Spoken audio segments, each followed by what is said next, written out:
समय कम है और बात अधिक है। केवल 10 मिनट का समय। कहिए देखो, चारों वेद, 6 शास्त्र और 18 पुराण और श्रीमद् भागवत कथा और जितनी भी हमारे जो ग्रंथ हैं उनमें केवल 3 बातें हैं। अगर हम जीवन पर्यंत अगर जन्म लेंगे,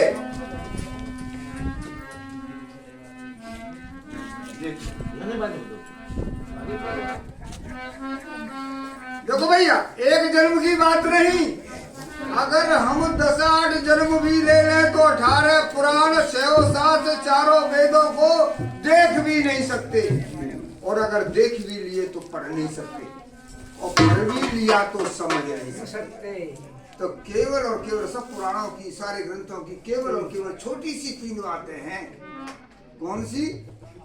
जो पहले हमारे भगवान राम करते थे कि प्रातः काल उठ के रघुनाथा और माता पिता गुरु नायो माता।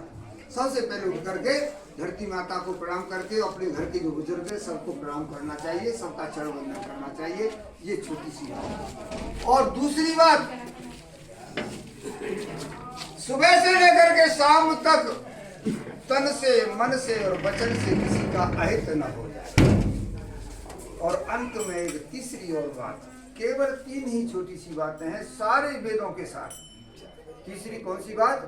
कि देखो, दिन में अगर भगवान का भजन करने का समय मिलता है तो अच्छी बात है, पूजा करने का समय मिलता है तो ठीक है, मंदिर जाने का समय मिलता है तो ठीक है। अगर समय नहीं मिलता तो कोई बात नहीं, क्योंकि नाना प्रकार के जंजाल हैं गृहस्थी में।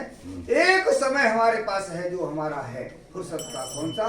जब शाम को, रात्रि को भोजन करने के उपरांत अपनी चारपाई पर जाते हैं और जब तक नींद नहीं आती, चाहे 1 मिनट बाद आए या 2 मिनट बाद आए या 10 मिनट बाद आए, वो समय हमारा है। और उस समय केवल ये ध्यान रखें कि हे परमात्मा, तू मेरा है और मैं तेरा हूं। ये 3 बातों तो है उसकी शास्त्रों की। और जितने भी वो है वेदांत, 1 से 8 उपनिषद है वेदांतों के सार।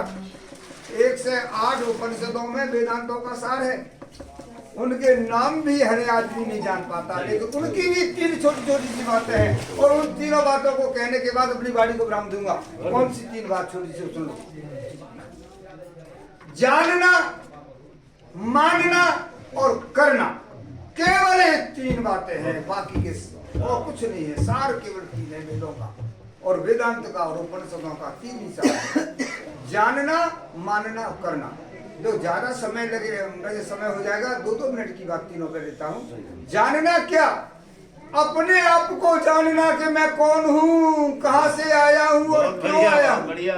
कमाना, खाना, पाखाना, इसी तरह बस जीवन बिताने के लिए नहीं आया हूँ मैं।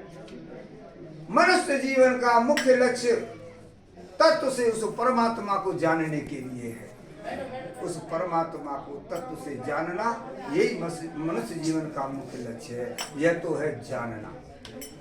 और दूसरी बात है मानना। मानना क्या? कि मैं परमात्मा का हूँ और परमात्मा मेरा है। लेकिन हम करते क्या हैं? हम उल्टे हैं। अभी बात आ रही थी जन्म की, कफन की, सारी बात आ रही थी। देखो, जब आगे ऊंचाइयों पर चढ़े जाते हैं, सत्संग में की गहराई में जाते हैं, तो क्या है मालूम है? जो कहते हैं मर जाते हैं। भैया, हम मरने वाले नहीं हैं, हम न मरे हैं, मरे संसार। हमको मिला वो जीवन हारा। ये संसार और शरीर दोनों एक ही है। 5 तत्व इस शरीर में है और 5 ही तत्व संसार में है। ये शरीर चाचौंद में बैठा है, क्षितिजल पावक गगन समीर इसमें है, और क्षितिजल पावक गगन समीर इस संसार में है पूरे में। और ये शरीर चाचौंद में बैठा है तो संसार चाचौंद में, शरीर जगनेर में तो संसार जगनेर में, और ये शरीर बंबई में खत्म हो गया तो संसार खत्म। तो संसार और शरीर दोनों एक ही है। तो इसको मानना परमात्मा को है। देखो, गोसाई बाबा ने एक अपनी दोहावली में लिखा है कि अंत हो तो ही तजेंगे जे पामर, तू क्यों न तजे वही थे, और मर पछतइया फिर अवसर भी थे। जिन रिश्तेदारों से, जिन परिवार वालों से, जिन सगे संबंधियों से तू प्रेम करता है, जब तू किसी लायक नहीं रह जाएगा, एक दिन ये तेरा त्याग अवश्य करेंगे, अवश्य करेंगे और अवश्य करेंगे। और जब तुझको त्यागा जाएगा तो तुझको बहुत कष्ट होगा। और उसके निवारण के लिए क्या करना चाहिए? तू पहले ही मन से त्याग दे। वैसे तो नहीं त्यागना चाहिए, सबकी सेवा करनी चाहिए, मन से त्याग दे। क्यों? कि जब तू पहले से ही मन से त्याग देगा और जब तू किसी लायक नहीं रहेगा तो फिर तुझको त्याग आ जाएगा, तो तुझको इतना कष्ट नहीं होगा कि तूने पहले ही त्याग दिया। कैसे? देखो एक दृष्टांत के द्वारा। जैसे देखो पुराने जमाने में शादी होती थी, मैं अपनी शादी की बात कर रहा हूँ। अब तो क्या होती है, हमारी तुम्हारी शादी की बात है, नए लड़कों की क्या रिवाज है।